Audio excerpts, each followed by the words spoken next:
ओर्हन्ताडं णमो सिद्धाडं णमो वार्याडं णमो अध्यायाडं णमो लोये सव्यसाहूडं मोक्षमार्गस्य नेतारं भेत्तारं कर्मभूभृतां ज्ञातारं विश्वतत्त्वानां वन्दे तद्गुणलब्धये।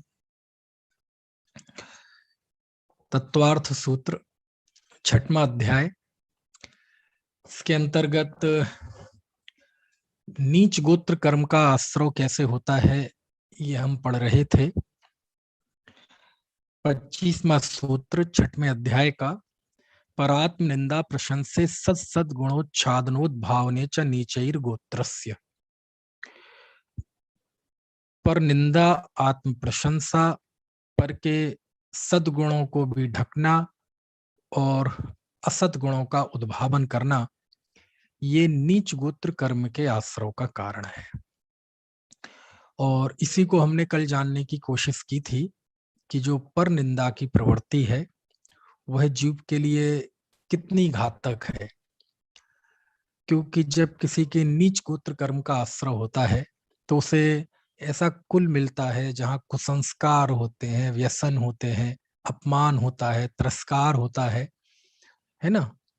तो ऐसी परिस्थितियों में जीव क्यों पैदा होता है कि उसकी जो दोष देखने की प्रवृत्ति थी, यानी अपनी प्रशंसा करने की प्रवृत्ति, दूसरे की निंदा करने की प्रवृत्ति, किसी में गुण भी हो तो उसको प्रचारित नहीं होने देना, ऐसी कोशिश करना कि गुण किसी को पता ना चल जाए, और किसी के अंदर अवगुण हो तो और नहीं हो तो अवगुण बना के नए नए कल्पित करके दुनिया में प्रचार करना, ये जो प्रवृत्ति होती है ये नीच गोत्र कर्म के आश्रव का कारण है। इसके अलावा तत्वार्थ वार्तिक में आचार्य अकलंक स्वामी ने और भी इसके अलावा बहुत सारी, यानी इस सूत्र में और कौन कौन सी चीजें आती हैं, जो 4 चीजें बताई, उसके अलावा और कौन कौन सी बातें हैं जो इन्हीं के अंतर्गत आती हैं और नीच गोत्र कर्म का आश्रय करती हैं। तो उसके लिए मैंने आज ये राजवार्तिक खोल के रखा है। इसमें आचार्य अकलंक देव लिखते हैं, तत्प्रपंच उच्यते, उसका प्रपंच कहते हैं, मतलब सूत्र में जो बात कही है उसका प्रपंच यानी उसको विस्तार से कहते हैं, उसको और जरा खोल के बताते हैं। अब देखो, लोक में तो प्रपंच शब्द का कितना आज बुरा अर्थ होता है, लेकिन प्रपंच का अर्थ बुरा नहीं होता। किसी भी बात को थोड़ा सा विस्तार देना हो, थोड़ा सा खुलासा करना हो, तो उसी को हमारे यहाँ प्रपंच बोलते हैं। ठीक है ना।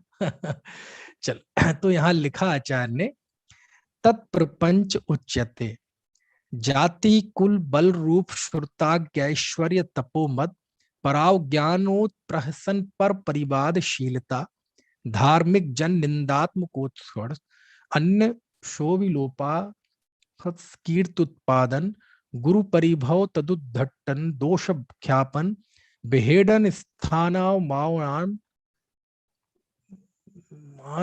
भर्सन गुणाव साधन अंजलिस स्तुत्यभिवादनुद्धानाकरण तीर्थकराधिक्षेपादि आह उपपादितो नीचैर्गोत्रस्यास्त्रवः इदानीमुच्चैर्गोत्रस्यास्त्रव विधि कायति अत्रोच्यते। खैर, तो यहाँ नीच गोत्र कर्म के और कौन कौन से आश्रव के कारण हैं वो आचार्य बताते हैं। तो इसमें उन्होंने सबसे पहले लिखा, जाति कुल बल रूप श्रुत आज्ञा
आवाज नहीं आ रही भाई साहब,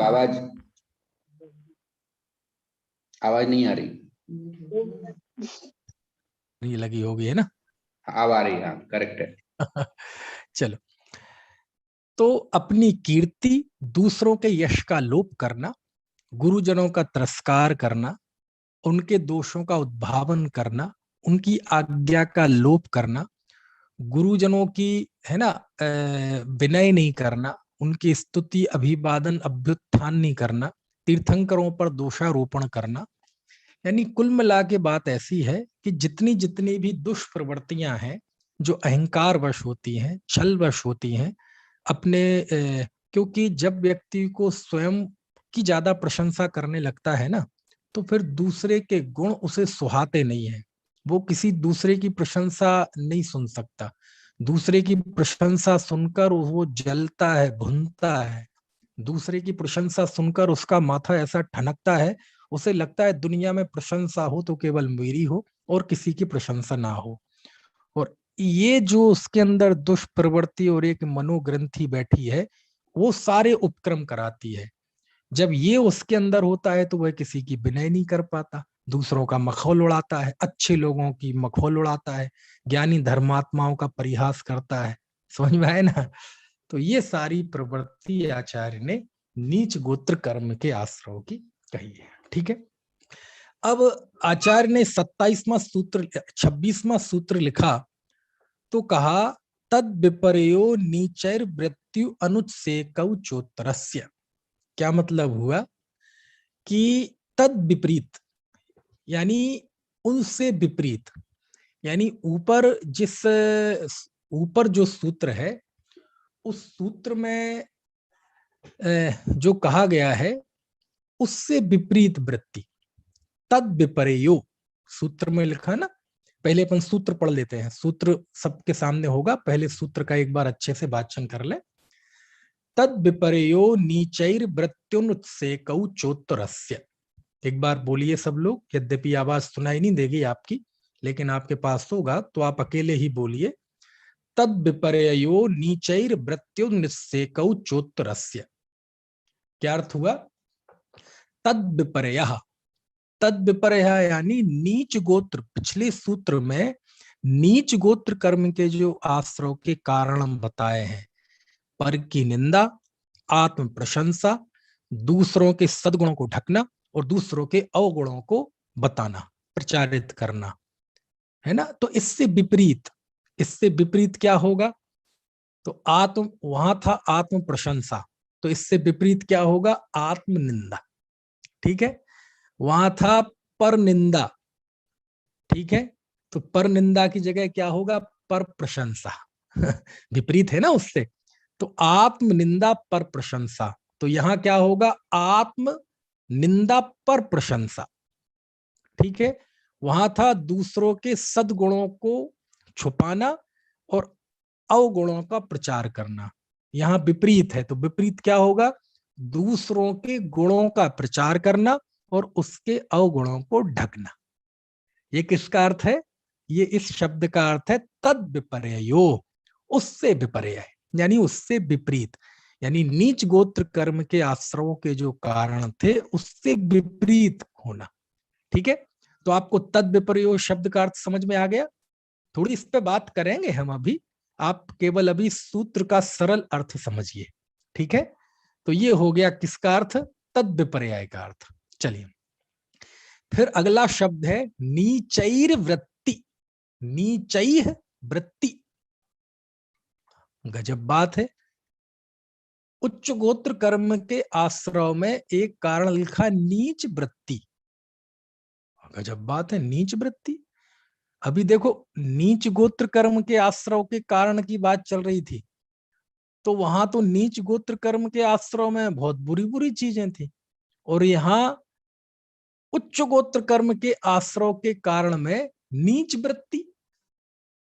ये उच्च गोत्र कर्म के आश्रव के कारण में ले रहे हैं। समझ में आया ना? अब ये नीच वृत्ति क्या होती है ना? तो अभी बताते हैं। फिर लिखा अनुत्सेक उच्च उत्तरस्य। उत्तरस्य तो मतलब, अभी पिछले सूत्र में नीच गोत्र कर्म की बात थी, तो कौन सा बचा? उच्च गोत्र बचा, तो उत्तरस्य मतलब उत्तर का, यानी उच्च गोत्र कर्म के लिए उत्तर का लिखा, उत्तरस्य। और तो नीच गोत्र कर्म के आश्रव के जो कारण थे उससे विपरीत वृत्ति, नीच वृत्ति। और तीसरा क्या लिखा? अनुत्सेक, अनुत्सेक, ठीक है ना। ये अनुत्सेक क्या होता है? अनुत्सेक मतलब अहंकार ना होना, समझ में आए ना, किसी तरह का अहंकार ना होना, जाति का, कुल का, रूप का, बल का, वो कहलाता है अनुत्सेक। चा उत्तरस्य, ये उच्च गोत्र कर्म के आश्रव के कारण है, ठीक है। अब ये सूत्र हो गया। अब इसमें एक शब्द आया नीच वृत्ति। ये नीच वृत्ति क्या होती है? शेफाली जी कह रही कुंद कुंद के गुरु की गाथा आपको बतानी। हाँ बताऊंगा, अच्छा ध्यान करा दिया, भूल गया था मैं, बताता हूं अभी। ये नीच वृत्ति क्या होती है? आप देखो कोई भी व्यक्ति होता है तो मैं कहता बहुत नीच व्यक्ति है, नीच व्यक्ति है, मतलब नीच एक तरह से गाली के रूप में इस्तेमाल की जाती है। यदि आप किसी को कहो नीच तो वो टूट पड़ेगा आप पे, टूट पड़ेगा कि नहीं पड़ेगा। और यहाँ नीच वृत्ति को उच्च गोत्र कर्म का आश्रय कह रहे हैं, ऐसा क्यों? तो कहते देखो क्या है, शब्दों के भी अपने थोड़े से पुण्य पाप के उदय होते हैं। कई शब्दों की कई कई तरह से इमेज होती है। अब नीच वृत्ति का आशय यहाँ है नम्र वृत्ति, विनम्रता, यानी हमेशा नीचे रहना। नीच वृत्ति मतलब नीचा कार्य करना नहीं, नीच वृत्ति मतलब निम्न कार्य, छोटा कार्य, पाप कार्य करना नहीं। नीच वृत्ति मतलब विनम्र रहना, हमेशा छोटा रहना, अहंकार बड़ा नहीं होना, विनम्रता की प्रवृत्ति। समझ में आए ना। कोई भी हो, अपने बड़े अपने से ज्यादा ज्ञानी हो, उम्र में बड़ा हो, पद में बड़ा हो, ज्ञान ध्यान में बड़ा हो, चारित्र में बड़ा हो, तो हमेशा विनम्रता की वृत्ति रखना, निम्न वृत्ति है ना, इसको कहते हैं नीच वृत्ति। समझ में आए ना, हमेशा निगाहें नीचे रखना, कितना ही पैसा, कितनी भी सफलता मिल जाए, फिर भी नम्रता रखना, नम्र आचरण करना, अहंकार का आचरण नहीं होना। कितना भी ज्ञान हो जाए लेकिन हमेशा नजरें झुकाए रखना। क्यों होता है ऐसा? क्योंकि उस जीव को संयोगों की, है ना, और उदय की विचित्रता का पता होता है कि यदि अभी हम इस अहंकार पे फूल गए ना, तो अभी उदय बदलेगा और कल का सड़क करोड़पति रोडपति हो जाता है एक दिन में। समझ में आए ना। इसलिए किसका अहंकार करना, इसलिए वो नम्र वृत्ति, नम्रता, विनम्रता, अपने आप को हमेशा छोटा देखना। कुंद कुंद कार्तिकेयानुप्रेक्षा में एक गाथा है, उसमें मालूम क्या लिखा कि सम्यक दृष्टि का की पहचान क्या है? अपड़ो मुड़दि तृणमित्तम। ऐसा पूरी गाथा तो मुझे याद नहीं आ रही, याद थी, लेकिन सम्यक दृष्टि की पहचान में लिखा क्या है? सम्यक दृष्टि जो अपने आप को तृण मात्र देखता है। ऐसा कार्तिकेयानुप्रेक्षा में कार्तिकेय स्वामी ने लिखा है। अब आप कहेंगे हमने तो ये सुना है सम्यक दृष्टि अपने आप को भगवान आत्मा देखता है, पर द्रव्यंत भिन्न आप में रुचि सम्यक तो भला है ना। अचिंत शक्ति स्वयमेव देवस चिन्मात्र चिंता मणि रेश यस्मात्। ज्ञानी ऐसा विचार करता है कि मैं चिंत शक्ति का धारी स्वयमेव देव चिंतामणि रत्न हूं। नित्यम कर्म कलंक पंक बिकला देवः स्वयं शाश्वता, कि मैं नित्य ही कर्म कलंक के पंख से रहित नित्य शाश्वत देव हूं। हमने तो सम्यक दृष्टि की ये डेफिनेशन सुनी है। लेकिन कार्तिकेय स्वामी कहते हैं सम्यक दृष्टि वो है जो अपने आप को तृण मात्र देखता है। अब एकदम मेरे सामने अभी रखा नहीं है, पीछे रखा होगा, मुझे गाथा नंबर याद नहीं आ रही, नहीं तो मैं आपको जरूर वो गाथा सुनाता। बहुत अच्छी गाथा है, गाथा मुझे याद थी, लेकिन बस वो हो सकता है चर्चा करते करते मुझे स्मरण भी हो जाए उस गाथा का। बहुत अच्छी गाथा है। यानी देखो कितनी विवक्षाएं होती हैं शास्त्र में। कहाँ तो हम सम्यक दृष्टि के ज्ञान वैराग्य की चर्चा करते हैं, उसके अंतर के वैभव की चर्चा, वो अपने आप को एक शुद्ध देखता है। और कहाँ कार्तिकेय स्वामी लिखते हैं कि सम्यक दृष्टि अपने आप को तृण मात्र देखता है, तिनके जैसा देखता है। अब देखो ये जिनवाणी की विवक्षाएं हैं। अब तिनके मात्र देखना ये अपने आप में किस बात का द्योतक है? बस इसी बात का द्योतक है जो अभी हमने बात पढ़ी। क्या पढ़ी है? कहीं लिखी थी गाथा, चलो खैर वो ऐसे आ जाए नहीं तो वो फिर मिलती नहीं है। ठीक है, तो जहां वहां सम्यक दृष्टि के लिखा ना, वो तृण मात्र देखता है स्वयं को तिनके जैसा, वो काय के लिए है? वो इसके लिए है कि नम्र वृत्ति होती है, उसको कोई अहंकार नहीं होता। तो क्या दीनता का भाव होता है? नहीं, दीनता का भाव भी नहीं होता। फिर नम्रता है ना। बोले हम किस ज्ञान का अहंकार करें? केवल ज्ञान के आगे हमारा ज्ञान क्या है? कुछ भी नहीं। इसलिए नम्रता। समझ में आया? ये रुपए पैसे घर जायदाद का क्या क्या अहंकार करें? है इंद्र के वैभव के सामने क्या है? ये चक्रवर्ती के वैभव के सामने क्या है? तीर्थंकर के वैभव के सामने क्या है? 100 इंद्र उनकी सेवा में उपस्थित रहते हैं, क्या है? मैं क्या हूं उनके आगे? इसका नाम नम्रता, इसका नाम वह अपने आप को तृण मात्र देखता है। तो पुण्य में क्या है? हम तीर्थंकर के आगे। समझ में आए ना? ज्ञान में केवल ज्ञान के सामने हमारे ज्ञान की हैसियत क्या है? समझ में आए ना? किसका अहंकार करना? आमतौर पे लोगों को इन्हीं चीजों का अहंकार होता है ना। बोले काय का अहंकार? बोले तपश्चरण का। अरे क्या है हमारे जीवन में तप है? एक एक साल तक, एक एक हजार वर्ष तक प्रतिमा योग धारण करके तीर्थंकर खड़े रहे। क्या है हमारे शरीर की सामर्थ्य? 2-4 उपवास कर ली, इसमें कौन सा हमने कोई बहुत बड़ा कार्य कर दिया है? साल साल भर के उपवास किए हमारे, है ना, तीर्थंकरों ने, आचार्यों ने, ज्ञानियों ने। किस बात का अहंकार करें?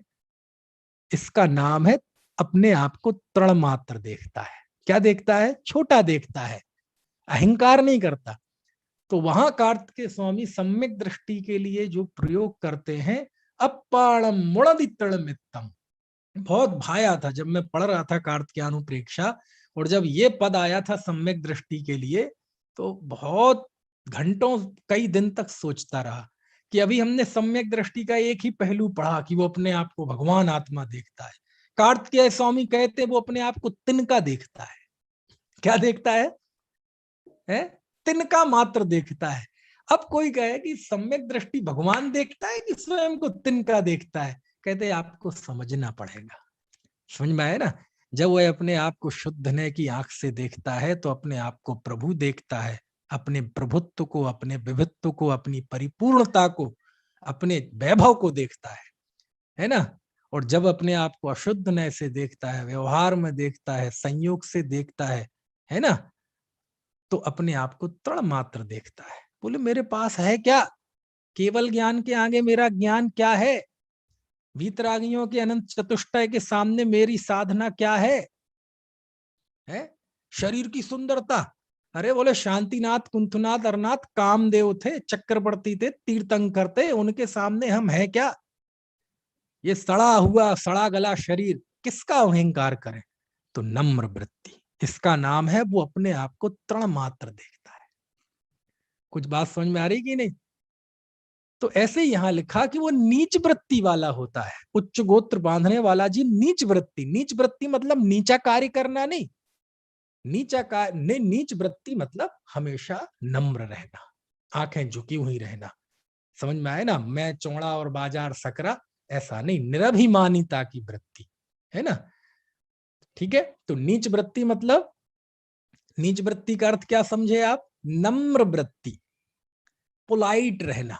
अंग्रेजी में पोलाइट शब्द ठीक रहेगा निपुण, कि और बढ़िया कोई शब्द है ना? है पोलाइट के अलावा और कोई अच्छा शब्द हो तो बताओ आपके डिक्शनरी में। हम्बल रहना, बहुत बढ़िया। चलो शेफाली जी ने भी हम्बल बताया है ना। ह्यूमिलिटी। कौन सा? ह्यूमिलिटी। अच्छा अच्छा, ये हमारे कनाडा से इंदु भाई जी है जुड़े हुए, उसको ह्यूमिलिटी कहते हैं। ह्यूमिनिटी, चलो ठीक है, बहुत अच्छा है। यानी नम्रता का भाव। अब हमारे पास तो हिंदी संस्कृत के शब्द है नम्र वृत्ति। जब देखो नम्र वृत्ति को नीच वृत्ति कह रहे हैं, सोचो आप, शब्दों की इमेज देखो आप कैसे शब्दों की इमेज और शब्दों के अर्थ बदलते हैं। समझ में आया ना? तो ये शब्द जो आया ना, तो बड़ा मतलब आज के संदर्भ में कहें तो थोड़ा सा नीच शब्द का अर्थ और इमेज उतनी अच्छी नहीं है, लेकिन जिस शब्द का उपयोग उमा स्वामी देव कर रहे हैं तो आप समझ सकते हैं कि उस शब्द की वैसी खराब इमेज आज जैसी हो गई वैसी नहीं थी। समझ में आए ना? ठीक है, चलो, तो ये सूत्र हो गया, तद विपर्यो नीचैर वृत्त्योनुत्सेकौ च उत्तरस्य। अब विपरीतता में ले लो। अब देखो कितने, यानी जैसे हम इन सूत्रों में स्वयं के जीवन को देखें थोड़ा सा, यदि स्वयं का मूल्यांकन करें तो आपको इतनी विकृतियां नजर आएंगी, इतनी विकृतियां नजर आएंगी। दोनों सूत्रों को बिल्कुल आमने सामने रखो, ऐसे बिल्कुल आमने सामने, और बीच में अपने को रखो और फिर अपना मूल्यांकन करो, यहां वहां वहां। जैसे यहां सबसे पहले लिखा आत्म प्रशंसा, ठीक है, नीच गोत्र कर्म के आश्रव में, और यहां क्या लिखा, उससे विपरीत आत्म निंदा। अब बताओ हमारी प्रवृत्ति काय में ज्यादा होती है, आत्म प्रशंसा में ज्यादा होती है कि आत्म निंदा में ज्यादा होती है? अरे कदाचित कोई हमारे दोष भी बताए ना तो हम स्वीकार नहीं करते, और जब कोई हमारे दोष बताता है तो हम स्वयं के वकील बन जाते हैं, सुप्रीम कोर्ट के वकील। समझ में आया? और हम अपनी कमजोरियों को भी ऐसे जस्टिफाई करते हैं, जितनी ऊर्जा जितनी कोशिश हम अपनी कमजोरियों को जस्टिफाई करने में लगाते हैं, उसका 10वां हिस्सा भी उन कमियों को दूर करने में लगा दें तो सौदा सस्ता है। समझ में आए ना? वो दोष अपने में हो तो हम अपने वकील बन जाते हैं, हम स्वयं वकील होते हैं, स्वयं जज होते हैं सब, और वही दोष दूसरे में हो तो उसका प्रचार करते हैं। समझ में आए ना? ऐसा है। तो आत्म निंदा, और यहाँ क्या है, यहाँ है आत्म प्रशंसा, और यहाँ है आत्म निंदा। अब आप खुद सोचे कि हमारी ऊर्जा, हमारे प्रयत्न किस में ज्यादा लगते हैं। दूसरा यहाँ है पर निंदा, नीच गोत्र कर्म के आश्रय में, और यहाँ क्या है, पर की प्रशंसा, दूसरों की प्रशंसा करना। कैसे प्रशंसा करना? बोले कुछ ना कुछ उसमें बात होगी, कोई ना कोई उसमें गुण होगा, उसकी प्रशंसा करना। और निंदा किसकी करना? स्वयं की करना। वैसे भी दुनिया में सबसे ज्यादा निंदा के लायक कोई है तो अपना विकार, अपनी कमजोरियां, है ना, ये सबसे ज्यादा निंदनीय है। और सबसे ज्यादा प्रशंसनीय दुनिया में कोई है ना, तो निश्चय से तो अपना आत्म स्वभाव ही सर्वोत्कृष्ट प्रशंसनीय है। और व्यवहार में तो भैया गुण जहां दिख जाए वो प्रशंसनीय है, वो गुण किसी में भी हो, है ना, एक आपसे विपरीत वृत्ति वाले में हो, आपके साधर्मी में हो, आपके परिवार में हो, सब प्रशंसनीय है। समझ में आए ना? चलो, दो। तीसरा, सद्गुणों को ढकना। यहां क्या है, सद्गुणों को ढकना नहीं, सद्गुणों की खूब चर्चा करो, खूब प्रशंसा करो, जिसमें कोई सद्गुण हो उछल उछल के बताओ, उछल उछल के बताओ दुनिया को। उससे क्या होगा, सद्गुणों का प्रचार होगा। आप देखना, जितने ज्यादा दुर्गुणों का प्रचार होता है, दुर्गुणों की चर्चा होती है, वो दुर्गुण गुणित रूप से लोगों में बढ़ते हैं, बुराइयां बढ़ती हैं। और इसका यदि सबसे बड़ा उदाहरण देखना हो तो आप अखबार देख लेना। अखबार में जितनी बुराइयों की चर्चा आती है, उन बुराइयों से समाज और विकृत होता है। कैसे विकृत होता है? देखो, जैसे मैं आपको बताऊं बहुत मोटे मोटे उदाहरण। आज से 5-7 साल पहले, 8 साल पहले किसी ने गैंग रेप सुना नहीं था क्या होता है। और एक घटना हुई वो दिल्ली में, और उसके बाद ऐसे अखबारों में वो छाई कि अब हर जगह के अखबार में 5-6 घटनाएं रोज होती हैं। और वो तो यहाँ के अखबार में ऐसे कितने संस्करण निकलते हैं पूरे देश में, 100 से ज्यादा संस्करण, हजारों रोज केस होते हैं। आप देखो, चोरी वगैरह की, डकैती की कभी कोई घटना आती थी, लेकिन ज्यो ज्यो उनका प्रचार होने लगा, मीडिया आ गई, है ना, अखबार बढ़ गए, चैनल्स बढ़ गए, तो एक बुराई 5 मिनट में सारी दुनिया में फैल जाती है कि इस आदमी ने ऐसा किया। पिता पुत्री के रिश्ते तार तार, पिता बेटे के रिश्ते तार तार। ऐसे ऐसे जब वो बुराइयों का प्रचार होता है तो बुराइयों का प्रचार बहुत तेजी से होता है, दुर्गुणों का प्रचार बहुत तेजी से होता है। अखबार में यदि कोई अच्छी बात छपेगी तो उसका प्रचार हो चाहे ना हो, उसका प्रभाव पढ़े चाहे ना पढ़े, लेकिन विकृतियों का प्रभाव बहुत तेजी से पड़ता है। इसलिए विवेकी पुरुष यदि किसी में कोई दोष दिखाई दे तो उसको ढकता है, और यदि कोई गुण दिखाई दे तो उसकी खूब प्रशंसा करता है। गुण इतना सा दिखे तो इतनी प्रशंसा करता है, और दोष इतना दिखे तो उसको भी पुड़िया बना के जेब में रख लेता है। बोले क्या फायदा है उसकी चर्चा करने से। यदि हम बताएंगे कि उस आदमी में ये गुण दोष है, इसमें बुराई है, तो लोग कहेंगे बताओ धर्मात्मा हो कि उसमें ऐसी बुराई है, हमें नहीं करना है ऐसा धर्म। समझ में आया ना? इसलिए ठीक है। और कई बार तो ऐसा होता है, आपको बताएं, आपकी की गई एक छोटी टिप्पणी किसी के जीवन को बर्बाद कर सकती है, और आपके मुंह से निकला गया एक हौसले वाला वचन किसी जीव को आबाद कर सकती है, पुनर्जीवित कर सकती है। आपके द्वारा एक निकला हुआ वचन लाखों लोगों की जान ले सकता है। इतना ही तो कहा था अंधे का पुत्र अंधा, और लाखों लाशें बिछ गई ना, दुनिया का सबसे बड़ा युद्ध हो गया ना। और आपके द्वारा एक बोला हुआ अच्छा वचन कोई आत्महत्या करने जा रहा हो तो वो वापस रुक सकता है। जीवन में हताशा निराशा आ गई हो तो वो वापस स्थायित्व में आ सकता है, उसका स्थितिकरण हो सकता है। समझ में आया ना? और देखो स्थितिकरण का क्या गजब उदाहरण। अब मैं सुनाऊंगा आपको वो कुंदकुंदाचार्य की घटना। कुंदकुंदाचार्य के दादा गुरु थे आचार्य माघनंदी। कौन थे? सुना है नाम आचार्य माघनंदी? कुंदकुंदाचार्य के गुरु थे जिनचंदाचार्य, दीक्षा गुरु। हालांकि उन्होंने उनका नाम नहीं लिया। और जिनचंदाचार्य के गुरु थे माघनंदी आचार्य। जब संघ भेद हुआ तो नंदी संघ के प्रथम आचार्य माघनंदी थे। बहुत ज्ञानी ध्यानी तपस्वी, बहुत जिनका बहुत प्रभाव था। और लेकिन अब होता है कई बार, जैसे पाप पुण्य के उदय आते हैं, है ना, ऐसे ही मोह के भी ऐसे उदय आ जाते हैं कि कई बार व्यक्ति तहस नहस हो जाता है। उस व्यक्ति को ही यदि 5 मिनट पहले भी पता नहीं होता कि 5 मिनट बाद में ऐसी दुर्दशा हो जाएगी मेरी। उदय के स्तर पे नहीं, गरीबी अमीरी की बात नहीं कर रहा हूं मैं, अपमान सम्मान की बात नहीं कर रहा हूं, स्वास्थ्य की बात नहीं कर रहा हूं, आत्मा का पतन ऐसा हो जाता है। और ऐसा हुआ। आचार्य माघनंदी थे, बहुत महान आचार्य थे, मान्य आचार्य थे।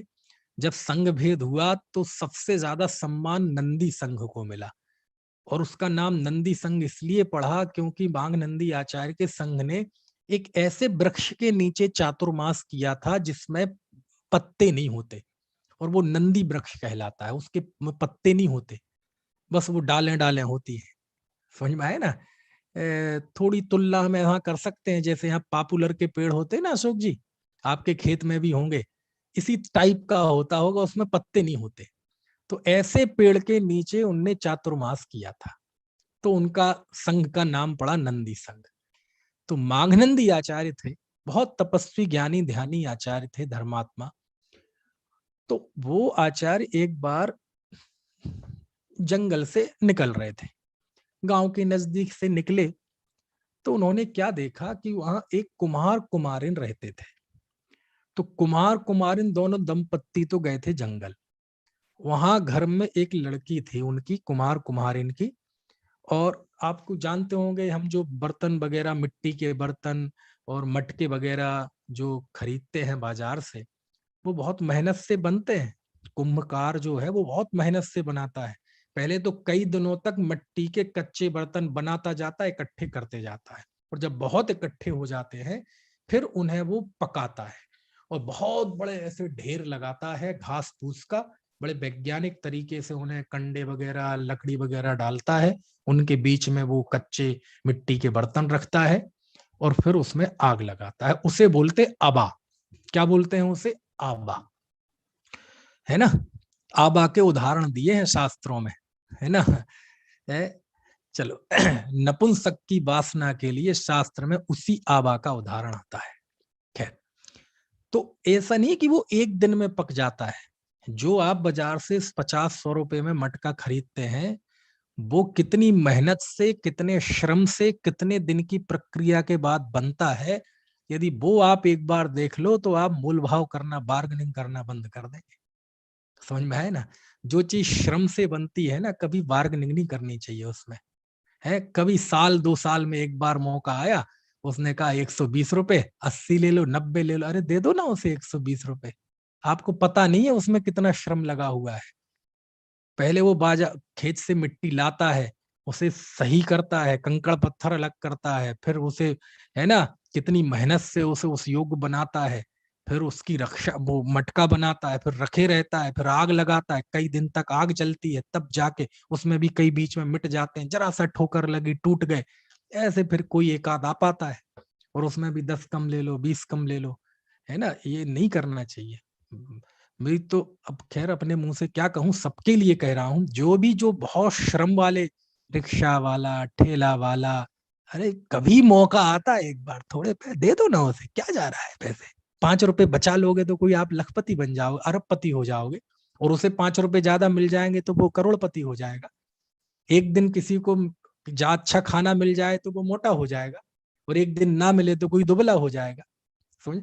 कभी जो श्रम का, कभी श्रम का हमेशा सम्मान करना चाहिए। खैर, तो वो आग जल रही थी, आबा लगा हुआ था, तो वहां से आचार्य निकले, तो उस समय बारिश आने लगी।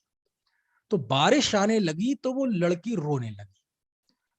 किस्से में एक बात और आती है, अभी किस्सा है कि उस में कोई बिल्ली का जोड़ा था एक, वो उसमें फंसा हुआ था, किसमें? उस आबा में, और आग लग रही थी तो वो चीख रहे थे, ऐसा भी आता है। और दूसरा, वो लड़की रोने लगी। क्यों रोने लगी? क्योंकि उसे पता है ये महीनों की मेहनत है, बारिश आ गई है, बारिश में आग बुझ जाएगी, सारे बेकार हो जाएंगे बर्तन, महीनों की मेहनत बेकार चली जाएगी, रोटियों के लाले पड़ जाएंगे। तो उसे तो भविष्य अंधकार में दिखाई दे रहा था, तो वो रोने लगी, है ना? ऐसा भी आता है कि वो बिल्ली को उसमें जलने का खतरा था। तो उस समय आचार्य ने क्या किया?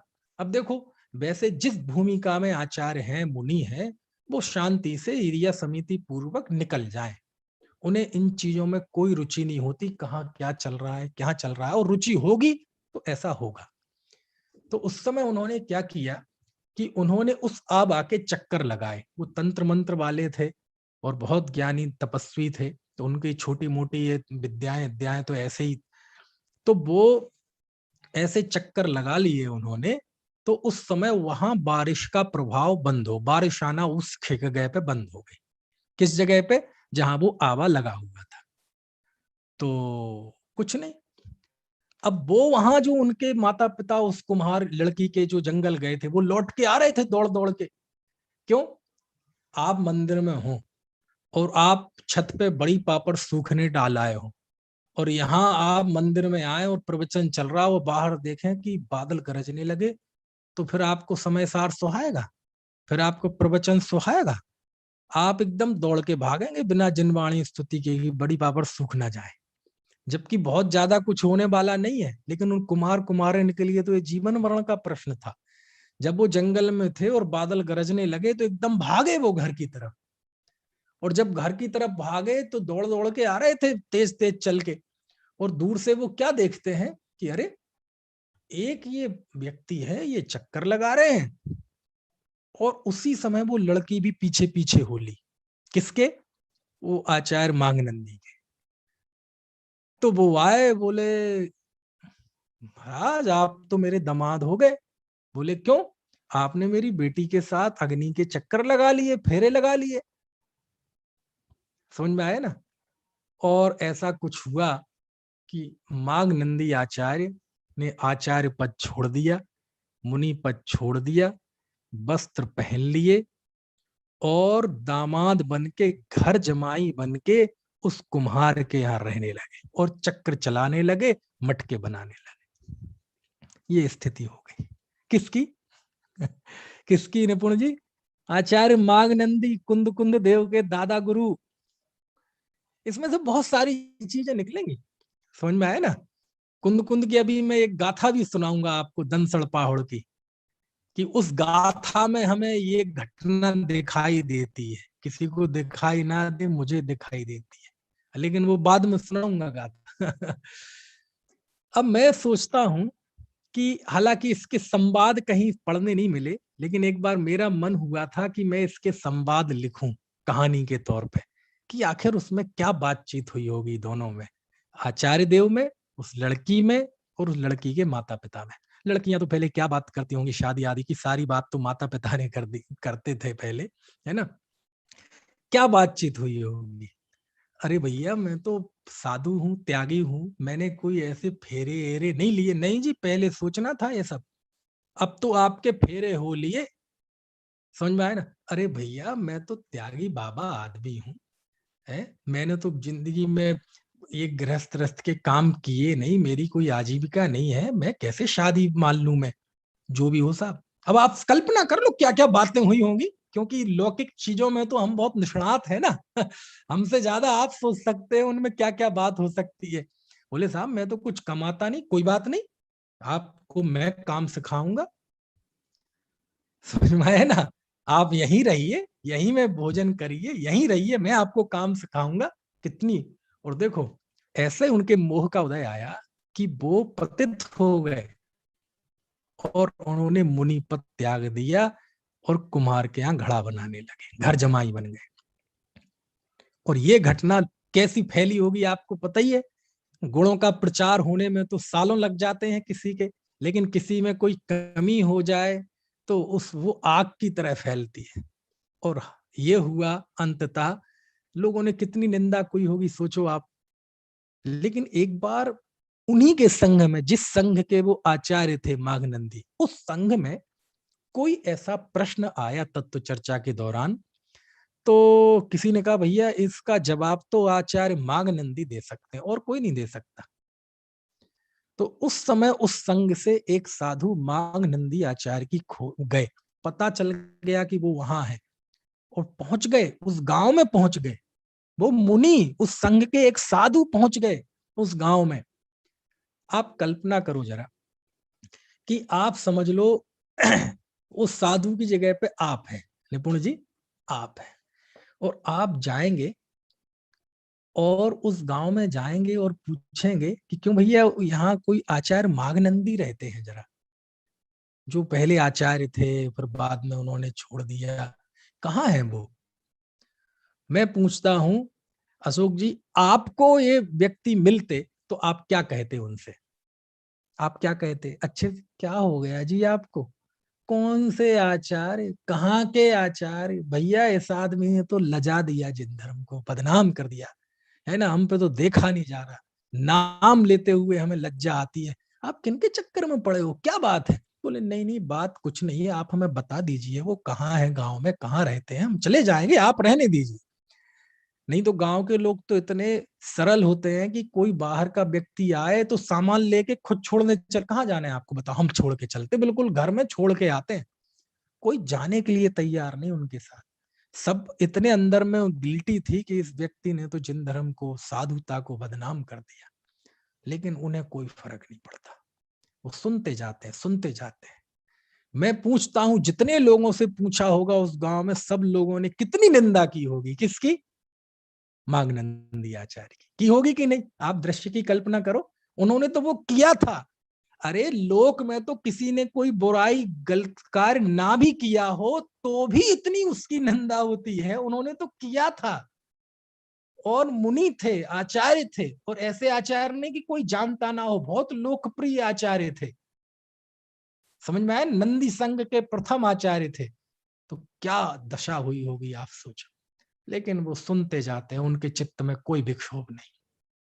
समझ में आया ना, कोई जान, और मालूम अब आज देखो कुमारों गांव में तो गलियों का बंटवारा रहता है, और ऐसी स्थिति तक रहती है कि आपको पता है आजकल तो थोड़े कानून ऐसे बन गए कि जातिगत भेद कम से कम मुंह पे नहीं आता, मनों में भले ही हो कास्टिज्म, लेकिन मुंह पे नहीं आएगा, नहीं तो जेल में डाल दे जाओगे, अनुसूचित जाति और जनजाति उसके केस में। लेकिन पहले तो खुल्लम खुल्ला था, हरिजनों की बस्ती में कोई जाता नहीं था, नीची जातियों की बस्ती में कोई जाता नहीं था। समझ में आया ना। ऐसी तक लोक में मान्यता थी कि किसी शूद्र की छाया पड़ जाए शरीर पे तो नहाओ आप, बाद में कुछ काम करना। और गांव में जो नदी वगैरह होती थी ना, एक तो नदी होती है जो 365 दिन बहती है, एक कहलाते हैं, अब पता नहीं यहाँ क्या बोलते हैं, हमारे बुंदेली में नरवा बोलते हैं उसे, जो बारिश के दिनों में बहता है केवल। तो गांव के पास जो नदी होती थी, तो मालूम सबसे ऊपर का हिस्से पे ब्राह्मण क्षत्रिय लोग कपड़े धोते थे, नहाते थे, और सबसे नीचे का जो घाट होता था, जिससे नीचे कुछ नहीं हो सकता था, वो नियत रहता था हरिजनों के लिए, वहां जाओ। कितनी कितनी जातिता थी। और ये कुमार कुमार इन कौन सी जाति में आते हैं? ओबीसी में आते हैं कि एससी में आते हैं? है? नीची जाति में आते हैं ना। बोलो, कोई उस गली में जाने के लिए तैयार होगा? कोई साथ जाने तक तैयार नहीं होगा कि मैं बताता हूं कितनी, मैं ये जानना कहना चाहता हूं, उस व्यक्ति ने कितनी बुराई सुनी होगी मांगनंदी की, लेकिन वो अब प्रभावित रहते हैं। वो गए, उस गांव के अंदर गए, पता चल गया कि उस गली में, कोई बात नहीं हम जाते हैं, आप लोग, मैं चला जाऊंगा। मैंने ऐसे संवाद की कल्पना की, और वो गए उस गली में। वो गली में पता चला कि यहाँ है, इस घर में है मांगनंदी। तो बाहर से वो आवाज देते हैं, यहाँ कोई आचार्य माघनंदी रहते हैं क्या? समझ में आया? ये आवाज लगाई, और जब वो वही आंगन में मटका बना रहे थे, और बनाते बनाते जब उनने वो आवाज सुनी, तो एक पल को तो उन्हें यकीन नहीं हुआ, विश्वास ही नहीं हुआ। अरे, मुनि मांगनंदी, आचार्य मांगनंदी, आज भी मेरे जो आचार्य मुनि कह रहे हैं, मुझे इज्जत से बोल रहे हैं। नहीं नहीं, कोई स्वप्न सा हो, जैसे ऐसा लगा जैसे कोई स्वप्न सा हो। दोबारा आवाज लगाई, यहाँ कोई मुनि मांगनंदी, आचार्य मांगनंदी रहते हैं क्या? ओहो, ये जब उन्होंने आवाज सुनी, तो उन्हें लगा धिक्कार है मुझे। इस पद का यश तो देखो, इस पद की गरिमा तो देखो। आज भी मेरे संग में, आज भी दुनिया में मुझे आचार्य कह रहे हैं, मुनि कह रहे हैं। मैंने गलत किया, मैं बहुत अधम हूं। उन्होंने अपने उस विकार की, उस पतन की निंदा की, और ऐसा वापस सहनाद हो गया, क्योंकि आग के ऊपर अंगार जम जाए, अंगार के ऊपर राख जम जाए, इसका मतलब ये थोड़ी कि अंदर में आग खत्म हो गई। था कुछ देर के लिए राख जम गई थी, और अंदर से ऐसा पौरुष जागा, नहीं नहीं नहीं नहीं नहीं, नहीं, नहीं। इतना समय मैंने इस जिल्लत में निकाल दिया। और फिर से उनको अंदर में वो वैराग्य उमड़ा, उनसे बातचीत हुई, बोले अरे आज भी आपका वैसा ही यश है, आज भी मेरे प्रश्न के उत्तर के लिए मेरे पास आए हैं, देखो तो इस पद का क्या गौरव है, मैंने इसका कितना अपमान किया। बस अंदर से पौरुष जाग गया। क्या था? पिछी कमंडल टंगे हुए थे वहीं पे आंगन में, पिछी कमंडल लिया और उन्हीं के साथ फिर चले गए। समझ में आया ना? आप देखो, एक संबोधन में क्या ताकत होती है। यदि आते ही साथ वो व्यक्ति कह दे, क्या कर दिया तुमने, तुम कहाँ पड़े हो यहाँ कीचड़ में, शर्म नहीं आती तुम्हें? ना ना ना ना, ऐसा नहीं, ऐसा नहीं, ठीक है, हो गया जो हो गया, तो अब उसको तो बदला नहीं जा सकता। लेकिन एक संबोधन ने देखो व्यक्ति की कैसी परिणति बदली। कोई मांगनंदी आचार्य रहते हैं क्या? एक संबोधन ने, सोचो, एक संबोधन ने, एक पुकार ने उस व्यक्ति का फिर से जीवन बदल दिया। तो फिर से ये कहलाता है स्थितिकरण। सम्यक दृष्टि का स्थितिकरण अंग होता है ना, कि कोई कामादिकते ब्रश्ते चिकते जो निज धर्म दृढ़ावे। कोई काम आदि की वजह से कोई अपने धर्म से च्युत होने लगे, तो उसको उस धर्म में दृढ़ करना। बोलो, एक संवाद ने, एक संवाद ने, एक पुकार ने, एक संबोधन ने उस व्यक्ति का जीवन फिर से बदल दिया, और फिर से वो बन गए मुनि, फिर दीक्षा ले ली। समझ में आया ना? यानी कैसे दूसरा, अब एक तो चीज है कि उसके दोषों की बात करना, अवगुणों की बात करना, उसके पाप की बात करना, बोले वो तो दुनिया देख ही रही है, उसको क्या करना।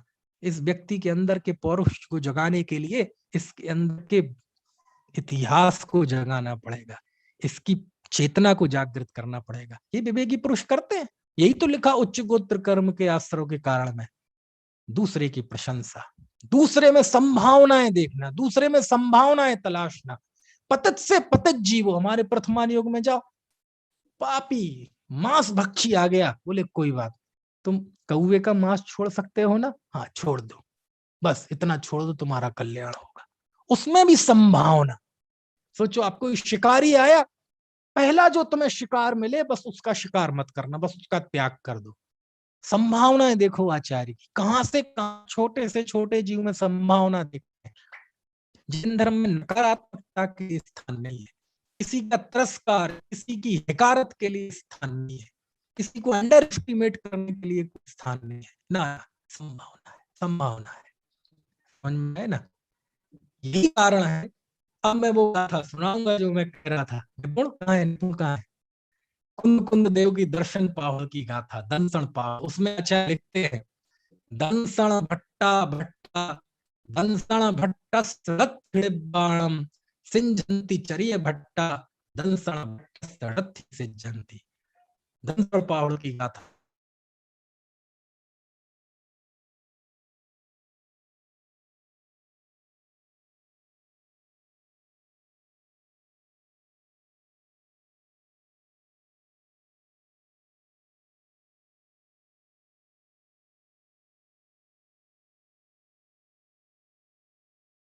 नेटवर्क चला गया बड़ी मतलब।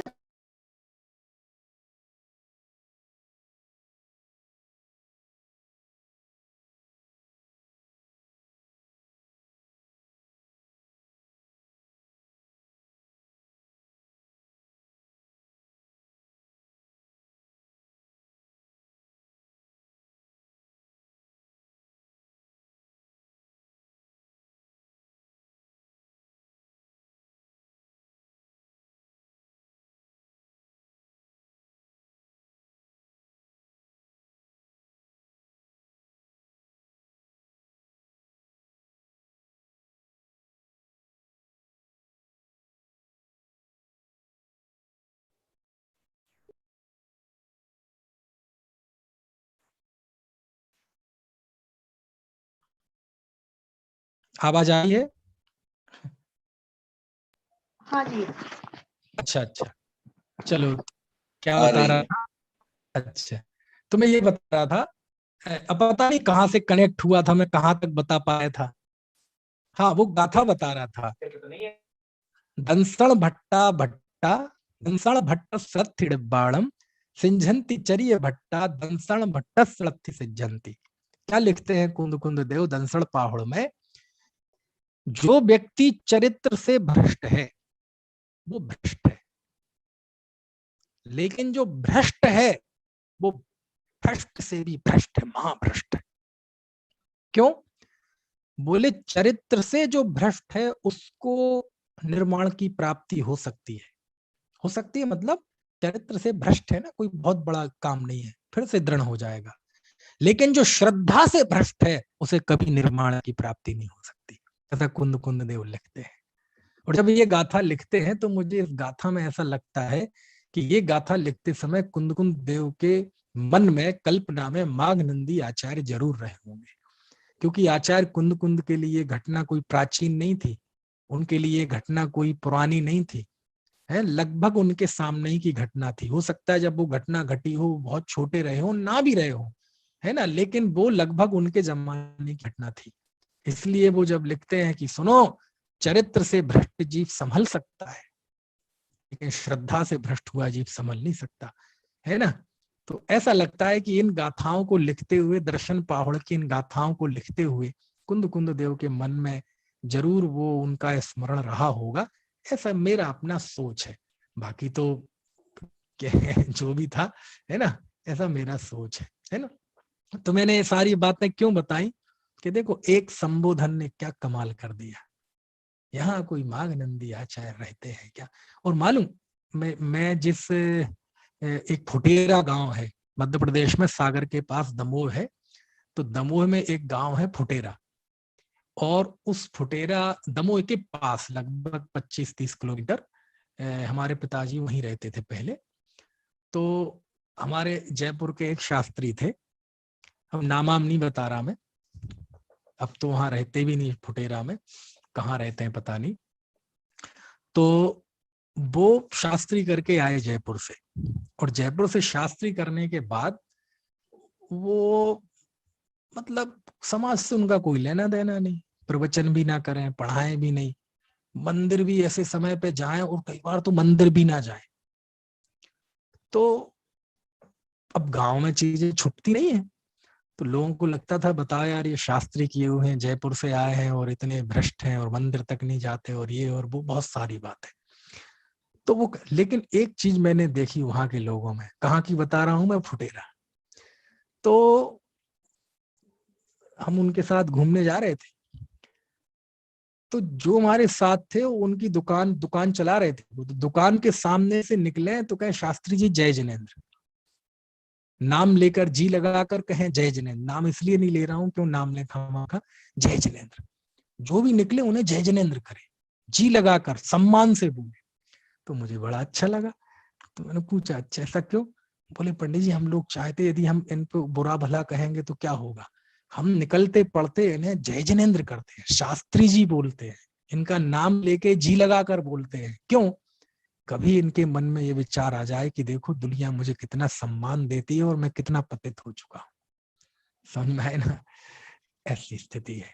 तो कहने का आशय ये है कि ये सब व्यवहारिक बातें हैं, और व्यवहार में इसलिए है क्योंकि ये ज्ञानी धर्मात्मा जीवों के अपने विवेक से निकली हुई बातें हैं। विवेकी जीवों की ऐसी ही प्रवृत्ति होती है, ठीक है ना। इसलिए चलो अभी तो जरा नेट का ऐसे ही चल रहा है, आज शुरू से ही।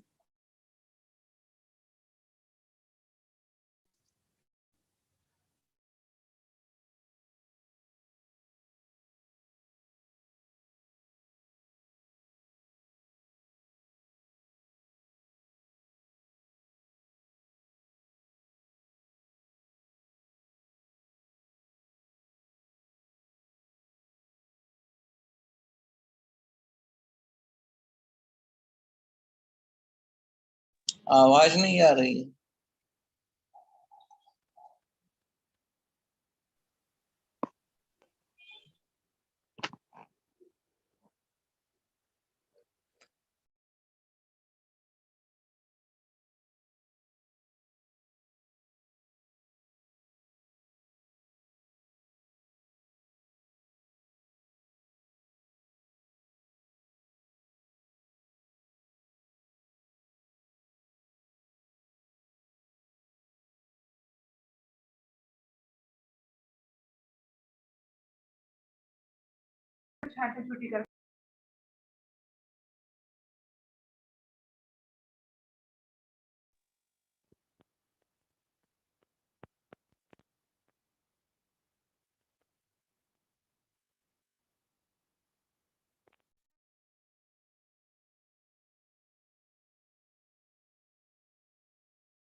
भाई साहब का वो नेट का इशू चल रहा है, तो हम सभी मेरे हिसाब से जमाई स्तुति कर सकते हैं, आप सब जैसा कहें।